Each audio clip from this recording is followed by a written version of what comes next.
teman-teman semua, perkenalkan saya dari Departemen Infokom Himakesmas Unsil. Kali ini saya akan melakukan Q&A mengenai PKM atau Program Kreativitas Mahasiswa. Nah, buat teman-teman nih yang belum tahu PKM itu apa, PKM merupakan wadah dalam memfasilitasi potensi yang dimiliki oleh mahasiswa Indonesia untuk mengkaji, mengembangkan, dan menerapkan ilmu serta teknologi yang sudah dipelajari di perkuliahan kepada masyarakat luas. Untuk narasumber Q&A kali ini merupakan mahasiswi-mahasiswi berprestasi yang telah lolos seleksi PKM tingkat nasional 2020, yaitu ada Hamisa dan Nabila Nur Afifah dari angkatan 2017 peminatan kesehatan lingkungan. Buat teman-teman yang kepo dan pengen tahu bagaimana sih pengalaman dalam pembuatan PKM untuk tingkat nasional ini, yuk langsung aja ke video. Assalamualaikum Hamisa, Nabila. Apa kabar? Ya, alhamdulillah baik. Dalam apa kabar? Alhamdulillah baik. Gimana selama di rumah aja kegiatannya? Yang di rumah aja sih. Kalau kita gimana? Kalau aku di kampus aja. Di kampus aja. Aku di sini udah dari bulan Juli kemarin. Jadi udah lama aku lock. Kangen rumah gak Teh Hamisa? Ya kangen sih. Buat mengefektifkan waktu, aku mulai aja ya ke pertanyaannya. Nah, untuk pertanyaan pertama itu ada yang nanya, katanya apakah mahasiswa kesehatan masyarakat hanya dapat membuat PKM dengan tema tertentu saja? Kalau aku mungkin dari 3 bidang aja. Sebenarnya enggak, kalau misalkan dari skema PKM-nya sendiri dari kesehatan masyarakat mungkin bisa berbagai skema ya. Kalau dari 3 kan ada GP, AI, sama GFK. Nah itu bisa banget dari Kesmas untuk bikin ketiga PKM itu. Nah kalau buat GFK sendiri kan itu PKM baru ya, baru muncul pas tahun 2018. Nah kebetulan pas awal muncul itu sebetulnya GFK itu diperbolehkan buat lintas, buat berbeda bidangnya juga boleh bahkan ya. Cuma di pedoman terbaru yang buat insentif 2020 ini dari GFK sendiri itu wajib sama dengan bidang dan ketua kelompoknya. Jadi untuk ketiga PKM tersebut harus linear dengan ketua kelompoknya. Mungkin dari 5 bidang nanti bisa dijelaskan oleh Hamisa ya. Tapi kalau untuk topiknya sendiri kan itu bebas. Jadi untuk tema sendiri bisa kok untuk 3 skema tersebut. Gitu. Kalau dari Teh Hamisa gimana? Oke, untuk tema ya, sebenarnya untuk tema PKM itu tidak dibatasi ya. Yang penting kita bagaimana bisa mengaitkan topik yang kekinian gitu. Jadi kita fokusnya untuk menyelesaikan permasalahan kekinian gitu. Nah untuk PKM 5 bidang tersendiri itu ada beberapa PKM yang untuk topik atau temanya tertentu tuh ada ketentuannya gitu. Misalnya untuk PKM MP atau PKM penelitian. Nah itu topik atau temanya harus relevan dengan bidang ilmu dari si ketua tim peneliti dan juga dosen pembimbingnya. Juga untuk PKM KC itu juga harus topiknya itu harus tim penelitinya itu di sana tuh dia mampu gitu untuk membuat, kan kalau KC kan membuat prototipe atau produk ya. Masa sih mau membuat prototipe tapi dia tidak pakar dalam, bukan pakar sih tapi lebih ke paham banget gitu di sana gitu. Jadi nah dari mana sih dilihatnya gitu, reviewer tuh melihatnya dari mana, itu dari atau biodata dari tim tersebut gitu nanti. Jadi saran saya kalau misalnya mau mengambil peneliti apakah PKMP atau PKMKC itu topiknya sesuaikan dengan bidang keilmuan kita. Oke, nah untuk pertanyaan selanjutnya, bagaimana cara mendapatkan ide untuk pembuatan PKM? Bagaimana sih cara mendapatkan ide? Ide itu kan merupakan suatu hasil atau buah pemikiran kita gitu ya. Jadi ya untuk memikirkan suatu ide kita tuh butuh yang namanya bahan atau inspirasi gitu. Nah dari mana sih kita bisa mendapatkan inspirasi tersebut? Ya kita bisa mendapatkannya dari mana aja, dari pengalaman-pengalaman dari lingkungan sekitar kita, dari apa yang kita lihat, dari apa yang kita dengar, apa yang kita rasakan, kayak gitu. Misalnya kita membaca sebuah jurnal kayak gitu, terus tiba-tiba kita kepikiran untuk membuat penelitian tertentu, itu bisa menjadi sebuah ide penelitian kayak gitu-gitu. Jadi mencari inspirasi lah ini seperti itu. Kalau dari Nabila gimana? Mungkin dari Nabila bisa menambah. Betul ya kata Hamisa, sebetulnya kalau ide itu kan bisa dari mana aja sumbernya. Nah kita mungkin di Mahasiswa nih ya sering mendengar dari Pak Andi kalau mahasiswa itu kan harus punya rasa ingin tahu. Nah itu benar banget ya, karena rasa ingin tahu ini sendiri itu bisa memunculkan ide dan kreativitas. Kalau misalkan kita pengen tahu nih mengenai sesuatu, maka ide tersebut akan dengan sendirinya muncul gitu loh. Jadi yang pertama mungkin kita harus menumbuhkan rasa ingin tahu terlebih dahulu kayak gitu. Kemudian di Kesma sendiri kan kita sering tuh ya dapat tugas mata kuliah yang langsung terjun ke lapangan. Nah itu sebetulnya banyak yang bisa dijadikan sumber inspirasi dari itu. Contohnya misalkan ketika PBL kayak gitu, kita pasti kan menemukan masalah, melakukan intervensi untuk menyelesaikan solusi tersebut. Nah itu bisa kita angkat sebagai PKM itu.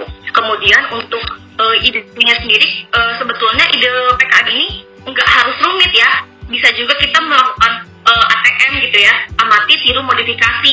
Misalkan nih untuk PKM kewirausahaan contohnya, ada produk donat nih, misalnya donat ini kan biasa gitu ya, ada di mana-mana. Tapi kalau misalkan kita kreatif, kita kreasikan lagi, kita buat inovasi dari donat itu, entah itu tampilannya atau bahannya. Karena PKM ini suatu ajang perlombaan ya, jadi kita harus menjual ide kita gitu kan, agar bagaimana PKM terus didanai, khususnya untuk 5 bidang ya. Jadi saran atau apa ya, dari saya ketika ingin menentukan topik apa yang mau kita ambil, kita juga harus memperhatikan apakah topik tersebut itu mampu menjawab tantangan intelektual gitu. Jadi agar bagaimana si topik tersebut itu bisa bersaing gitu dengan proposal-proposal lain yang masuk seperti itu. Karena kita kan ini untuk perlombaan ya, untuk kompetisi, maaf kayak gitu. Iya. Jadi buat ide bisa dapat dari mana aja ya. Nah, untuk pertanyaan selanjutnya, bagaimana tahap pembuatan proposal PKM? Mungkin kalau dari saya sendiri ya, berdasarkan pengalaman, gimana sih cara membuat proposal PKM itu? Kebetulan kan saya di sini mengambil skema PKM GSK ya, itu PKM dalam bentuk video gitu. Nah, mungkin yang pertama dilakukan yaitu menentukan ide apa sih, kita punya ide apa sih yang dapat dijadikan PKM. Kemudian kita lihat lagi pedomannya, bisa nggak sih ide ini dimasukkan sebagai salah satu skema PKM yang akan kita ikuti. Nah, kemudian ketika kita sudah punya ide, kita pasti kan butuh teman untuk berdiskusi. Makanya di sini kita mencari anggota kelompok ya, teman-teman untuk diajak berdiskusi yang dapat bekerja sama bersama kita, kemudian sesuai dengan kompetisi dari PKM yang kita buat gitu ya, sesuai dengan kompetensi maksudnya. Nah, kemudian anggota kelompok kita juga harus punya komitmen yang sama gitu untuk menyelesaikan PKM ini. Kemudian setelah kita membentuk kelompok, pastinya kita akan berdiskusi kan. Kebetulan karena PKM saya berbentuk video, makanya untuk PKM ini difokuskan membuat skrip dan juga visualisasi konten untuk videonya. Nah, kemudian di Epika sendiri kan untuk pembagian dosen pembimbing itu setelah kita menyatakan judul kan, makanya setelah kita memiliki gambaran besar dari PKM dan pembimbing, nah setelah mendapatkan dosen, kan sering juga diskusi, berkonsultasi kepada dosen pembimbing. Setelah itu kita melakukan revisi dan jangan lupa juga dibaca pedoman PKM-nya, karena setiap tahun itu kan sedikitnya akan ada perubahan gitu ya. Jadi kita nggak bisa mengandalkan contoh PKM tahun-tahun kemarin gitu. Kita tetap harus membaca pedoman yang di tahun tersebut gitu. Karena formatnya siapa tahu aja ada yang berbeda gitu. Mungkin dari Hamisa ada tambahan? Iya, kan di Epika sendiri ya, sebenarnya untuk tahapan pembuatan PKM sendiri tuh kita dari semenjak maba ya, kita atau tingkat 2 gitu, itu kita diajarkan ya sama BEM untuk bagaimana caranya membuat sebuah proposal gitu.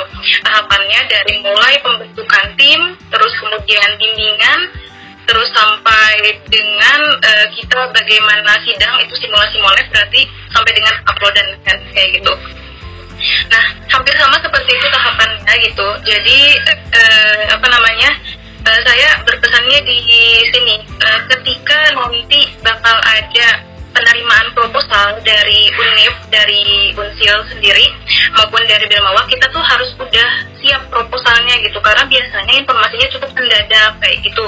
Jadi yang tadi kan Nabila bilang, kita perlu kan memikirkan idenya, perlu membuat tim kayak gitu. Jadi itu tuh harusnya kita meskipun pengiriman proposal itu belum diumumkan, tapi untuk hal tersebut sudah kita pikirkan jauh-jauh hari gitu. Misalnya nih, ketika kita udah tahu PKM itu apa yang dijelaskan oleh BEM, terus kemudian jenis-jenis PKM itu apa, karakteristiknya seperti apa, pasti kita punya kan, misalnya minat kita ingin ke PKM mana. Misalnya saya dari dulu ketika dikenalkan dengan PKM oleh BEM waktu itu, saya langsung minat untuk melakukan untuk membuat proyek PKM penelitian gitu. Jadi ya saya terus-terusan mencari ide penelitian seperti apa yang bisa untuk dijadikan proposal PKM seperti itu. Jadi untuk pembuatan proposal udah bisa dimulai dari sekarang gitu oleh teman-teman kalau memang berminat untuk membuat proposal PKM seperti itu.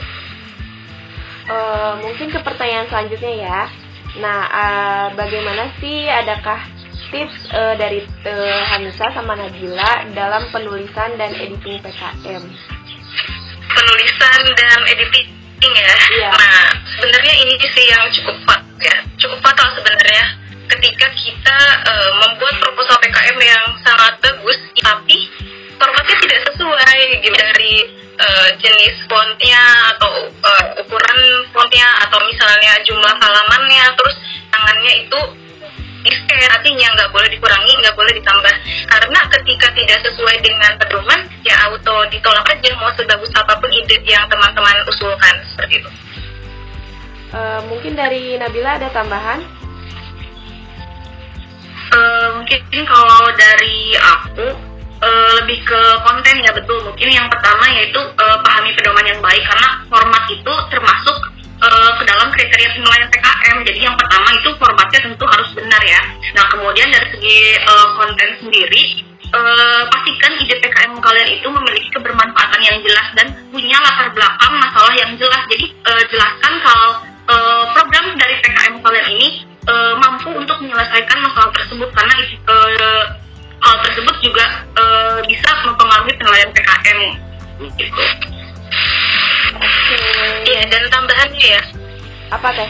Tambahan dari saya, jangan sampai salah kamar gitu, karena berdasarkan informasi yang saya dapatkan dari berbagai informasi ya, dari reviewer PKM di nasional, katanya cukup banyak yang salah kamar, yaitu membuat PKM pengabdian masyarakat misalnya, tetapi dia di sana mencantumkan metode dari metode penelitian, padahal kan tidak dibolehkan adanya metode penelitian dalam PKM lain selain PKM penelitian seperti itu. Jadi jangan sampai salah kamar, misalnya sesimpel harusnya dia masuknya PKM PSH tapi masuknya ke diuploadnya ke PKM PE gitu. Jadi perlu diperhatikan lah seperti itu.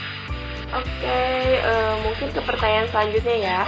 Nah, ada yang nanya nih, apa keuntungan yang akan kita dapat jika lolos PKM sampai ke timnas selain dari gelar katanya? Nabila dulu yang menjawab, calon timnas soalnya. Sebetulnya kan dari aku atau Hamisa kan memang belum sampai tahap timnas ya, kita masih berproses gitu ya, masih mengerjakan programnya gitu. Mungkin kalau aku mau bahas keuntungan PKM bukan dari segi timnasnya ya, tapi segi dari keuntungan PKM itu sendiri. Mungkin yang pertama ada pengalaman dan pengetahuan, di mana kalau kita mengikuti PKM ini pasti kita punya nih pengetahuan baru, entah itu pengetahuan dalam menulis karya tulis, kemudian skill dari kerjasama tim atau problem solving seperti itu. Nah, apalagi kalau misalkan kita bisa meneruskan PKM ini misalnya nih ya, dari dari tugas mata kuliah, dari laporan, misalnya laporan PBL, kemudian dijadikan PKM, dan terakhir kita mengambil skripsi dengan topik yang sama. Nah itu kan berarti kita udah mengulik topik yang sama untuk 3 jenis karya tulis yang berturut-turut gitu ya. Nah itu juga pasti akan pemikiran kita menjadi matang gitu ya untuk satu topik itu. Jadi untuk deskripsi kita sudah tahu nih topik ini tuh sebetulnya kayak gimana sih kayak gitu. Kemudian yang terakhir ada relasi. Kalau di Filipina sudah jelas ya relasinya mungkin lebih luas. Nah tapi kalau misalkan lingkup kecilnya gitu ya, keuntungan PKM ini yang pertama kita bisa dapat relasi teman baru, karena di PKM kan kita nggak diwajibkan untuk satu jurusan ya, kita juga bisa kolaborasi dengan jurusan lain, jadi kita bisa dapat teman baru dari jurusan lain dan dengan keilmuan yang berbeda seperti itu. Kemudian ada juga bidang PKM yang bisa mewajibkan adanya kemitraan. Nah dari kemitraan itu juga kita bisa mendapatkan relasi gitu. Mungkin dari Teh Hamisa ada tambahan? Ya, sama Nabila, saya belum timnas, tapi ya benar juga kata Nabila tadi, kalau dengan membuat PKM aja sebenarnya kita udah selangkah lebih baik daripada yang tidak membuat gitu ya. Misalnya kita membuat PKM penelitian, ya bisa jadi PKM penelitian itu nantinya kita bisa teruskan sampai skripsi gitu. Terus yang PKM kewirausahaan, jadinya kita bisa didanai tuh rencana usahanya, terus kemudian setelah PKM-nya selesai, usahanya bisa semakin berkembang gitu. Jadi sangat manfaatnya tidak sekecil itu, sangat berdampak jangka panjang gitu. Kayak misalnya PKM kewirausahaan banyak yang sekarang berkembang menjadi bahkan misalnya dia bisa berkembang sampai bisa ekspor kayak gitu-gitu. Jadi ya ketika teman-teman membuat sebuah proposal PKM, meskipun nggak lolos juga, itu tetap ada manfaatnya. Jadi teman-teman itu misalnya bikin proposal PKM kewirausahaan, jadi teman-teman tuh tahu tahapan-tahapan dalam merencanakan untuk membuat usaha itu seperti apa kayak gitu, teman-teman bisa merencanakan dengan sistematis gitu. Nah bagaimana melihat peluang pasarnya kayak gitu kan. Nah kemudian kalau misalnya sampai ke timnas, apa sih keuntungannya gitu? Apakah itu hanya sebuah prestasi aja gitu? Tapi ya prestasi, dan itu cukup membanggakan ya. Prestasi yang karena PKM yang muaranya di timnas ini adalah suatu ajang bergengsi ya. Ketika teman-teman nanti bisa sampai ke timnas, kan nanti akan bertemu dengan orang-orang hebat di sana kayak gitu, dan bisa jadi tadi yang kata Nabila, kita akan mendapatkan relasi yang lebih luas dari seluruh mahasiswa di perguruan tinggi yang ada di Indonesia. Kita bisa di sana bisa berdiskusi, mungkin kita juga bisa menjalin kerjasama dengan mahasiswa lain yang ada di universitas lain seperti itu. Oke, jadi keuntungannya banyak banget ya, nggak harus kalau belum ke timnas jangan terkecil hati juga ya, karena manfaatnya udah banyak banget yang didapat. Nah, untuk pertanyaan selanjutnya, proposal seperti apakah yang akan didanai? Jika proposal kita didanai, apa yang harus kita lakukan? Oke, karena proposal yang aku itu adalah proposal 5 bidang yang didanai ya. Bagaimana sih agar proposal itu didanai? Ya kita harus mengalahkan proposal-proposal lain yang masuk gitu. Berarti nilai kita harus lebih baik dari proposal-proposal lainnya. Nah, bagaimana sih nilai yang bisa jadi kan ada passing grade-nya ya, jadi kita tuh harus di atas itu gitu. Nah, namun ada satu hal fatal yang ketika kita tidak memenuhi itu, proposal kita tidak akan lolos gitu. Itu syarat administrasi yang tadi sudah saya sebutkan, dari formatnya sesuai tidak kayak gitu. Nah kalau misalnya syarat administrasi itu tidak terpenuhi, secara otomatis proposal akan ditolak kayak gitu, tanpa mempertimbangkan apakah proposal tersebut itu bagus atau tidak kayak gitu. Nah kemudian ketika syarat admin itu sudah penuhi, jadi berbuat penilaian. Nah selebihnya untuk karakteristik masing-masing PKM itu ada penilaian tertentu yang menyesuaikan. Misalnya untuk PKM penelitian di sana ada penilaian untuk misalnya di bagian metode penelitiannya seperti apa, di bagian perumusan masalahnya kayak gitu-gitu, dan di PKM kewirausahaan bisa jadi beda. Misalnya dari mulai peluang pasarnya apakah bagus atau tidak. Jadi bobot penilaian untuk masing-masing PKM itu berbeda-beda. Yang penting yang awal ya, yang syarat administrasi itu sebisa mungkin sudah terpenuhi gitu. Mungkin dari Nabila. Iya, ada tambahan Nabila? Mungkin kalau dari PKM 3 bidang, betul ya kata Hamisa, sebetulnya setiap jenis PKM itu, setiap skema PKM punya karakteristik penilaiannya masing-masing. Jadi sebelum kalian mencoba membuat PKM, tolong dipahami dulu pedomannya, apa sih yang sekiranya menjadi kriteria penilaian dari skema PKM yang akan dibuat gitu ya. Nah kemudian untuk PKM 3 bidang sendiri, GT, HI, dan GFK sendiri, untuk PKM karya tulis dan video ya, bentuknya karya tulis dan video.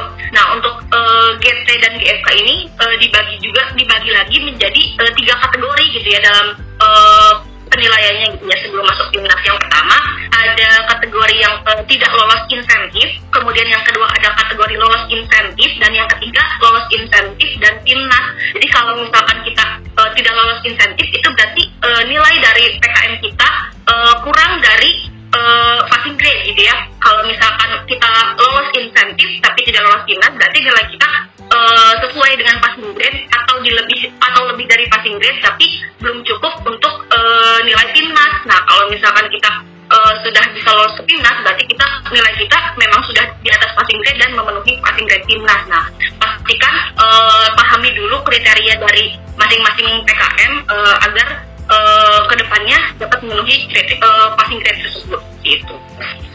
Oke, tambahan ya, karena tadi ada pertanyaan gimana nih kalau misalnya udah lolos didanai. Iya. Nah, kalau misalnya udah lolos didanai, berarti ya kita harus menjalankan kegiatan PKM tersebut. Misalnya saya lolos didanai untuk PKM penelitian, ya saya harus melakukan kegiatan penelitian setelah PKM saya didanai. PKM kewirausahaan pun sama, ketika sudah didanai ya menjalankan rencana usaha yang sudah kita rencanakan sebelumnya gitu. Nah setelah kita menjalankan, kita juga harus membuat pertimbangan apakah tim PKM kita itu akan masuk ke timnas atau tidak. Selain melakukan kebajuan, juga nanti setelah selesai nih kita melaksanakan kegiatan PKM, yaitu PKM penelitian, PKM kewirausahaan, dan PKM pengabdian masyarakat, dan juga PKM 5 bidang lainnya yang didanai. Nanti akan ada PKP 2 kalau nggak salah ya. PKP 2 ya, itu monef eksternal dengan pihak Belmawa dari Kemdikbud. Nanti akan ada pertemuan untuk melakukan monef seperti itu. Nah mungkin kalau dari PKM 3 bidang sendiri berbeda dengan tadi PKM 5 bidangnya, karena di hak untuk menjadi peserta timnas. Nah kalau di 3 bidang itu berdasarkan panduannya sendiri, untuk GT dan GFK itu dinilai berdasarkan dokumen yang awal diupload. Untuk GT mungkin dari artikel yang diupload pertama, dan untuk GFK itu video yang diupload. Nah jadi kita nggak membuat dokumen-dokumen baru lagi nih untuk menjadi peserta timnas gitu. Sedangkan untuk AI juga tinggal mereview untuk masuk ke jurnal ilmiah gitu. Jadi untuk PKM 3 bidang, pastikan dokumen yang awal diupload, entah itu artikel ataupun video, itu memang betul-betul karya terbaik kalian, seperti itu. Pertanyaan selanjutnya, apakah ada tips dan trik agar PKM lolos ke Pimnas? Untuk menjawab pertanyaan mengenai apa sih tips untuk lolos ke Pimnas, dari saya belum bisa ngasih tips, tapi berdasarkan apa yang saya lakukan sekarang, karena PKM-nya sudah didanai, ya kegiatan PKM yang harus saya jalankan itu harus dijalankan dengan baik gitu, agar nantinya sesuai dengan apa yang diharapkan oleh pihak yang mendanai PKM itu gitu. Bisa dengan membuat laporan kemajuan dengan sebaik mungkin gitu kan, karena nilai laporan kemajuan kan dijadikan aspek penilaian apakah layak untuk maju ke PIMNAS atau tidak gitu. Kemudian untuk nanti di PKP 2 itu juga berpengaruh besar dalam penentuan apakah kita maju ke PIMNAS atau tidak. Jadi kita harus melakukan semaksimal mungkin ketika nanti monet tersebut di PKP 2 gitu. Karena bobot penilaian untuk PKP 2 itu 50% untuk menentukan kita maju ke PIMNAS atau tidak. Kemudian 20%-nya itu dari nilai laporan kemajuan dan 30%-nya dari nilai proposal. Nah, kalau untuk nilai proposal kan kita sudah tidak bisa berbuat apa-apa lagi karena itu sudah terjadi gitu. Jadi yang kita utamakan adalah nilai laporan kemajuan dan juga nilai di PKP 2 nanti seperti itu. Oke, dari Nabila ada tambahan? Apakah kita akan menjadi peserta PIMNAS ataukah enggak kayak gitu. Kemudian kalau misalkan di PIMNASnya sendiri, menurut pedoman penilaian untuk 3 bidang sendiri ya, ada laporan akhir, artikel ilmiah, dan juga presentasi kayak gitu. Mungkin untuk PIMNAS sendiri sama dengan PKM 5 bidang ya, yang membedakan hanya proses di saat pengumuman untuk menjadi peserta PIMNAS gitu. Oke, udah cukup? Atau ada tambahan lagi? Untuk pertanyaan terakhir, apakah goals PKM harus selalu tertuju ke PIMNAS? Ada yang bilang? Mungkin aku jawab ya, karena itu termasuk PKM 3 bidang ya. Jadi ada satu skema PKM yang enggak bermuara di PIMNAS. Untuk 7 bidang lainnya itu semuanya bermuara di PIMNAS. Tapi PKM AIU sendiri bermuaranya itu di jurnal ilmiah, enggak di PIMNAS. Jadi enggak perlu didiskusikan lagi di PIMNAS seperti itu. Oke. Kalau dari Teh Hamisah? Kita PKM sebenarnya bukan goal ya, tapi tahap akhir ya. Kan ada alurnya tuh, alurnya yang bermula dari pengusulan proposal dan akhirnya atau muaranya itu di PIMNAS untuk khusus yang 7 bidang yang tadi disebutkan Nabila, karena PKMKI tidak bermuara di PIMNAS. Nah, untuk sebenarnya untuk goal atau tujuan dari PKM sendiri, tujuan umumnya itu khusus sebenarnya agar memandu mahasiswa untuk menjadi pribadi yang tahu dan aturan, kemudian dia juga kreatif, inovatif, dan juga dia mampu untuk kooperatif atau bekerja sama dalam tim gitu. Jadi sebenarnya ya tujuannya bukan PKM ini bisa PIMNAS gitu, tidak seperti itu tujuan dari PKM itu. Tapi alur akhir kalau misalnya di PKM seperti itu. Oke. Jadi untuk PIMNAS bukanlah selalu goals untuk PKM ya? Iya, betul. Mungkin itu pertanyaan yang masuk, yang teman-teman Kema tanyain dan kepoin mengenai PKM kepada Hamisah dan Nabila. Sebelumnya saya ucapkan terima kasih banyak karena telah meluangkan waktunya dan untuk menjawab pertanyaan-pertanyaan dari teman-teman semua. Sekali lagi terima kasih di sini gitu untuk sharing sama teman-teman mahasiswa Kesmas yang ada di Apika. Ya, jawaban dari pertanyaan teman-teman semua yang menanyakan mengenai apa sih PKM, bagaimana sih cara mendapatkan ide buat PKM dan sebagainya. Semoga jawaban-jawaban tadi dapat memenuhi rasa ingin tahu teman-teman semua mengenai PKM dan menjadi bahan pembelajaran buat teman-teman semua. Sekian dari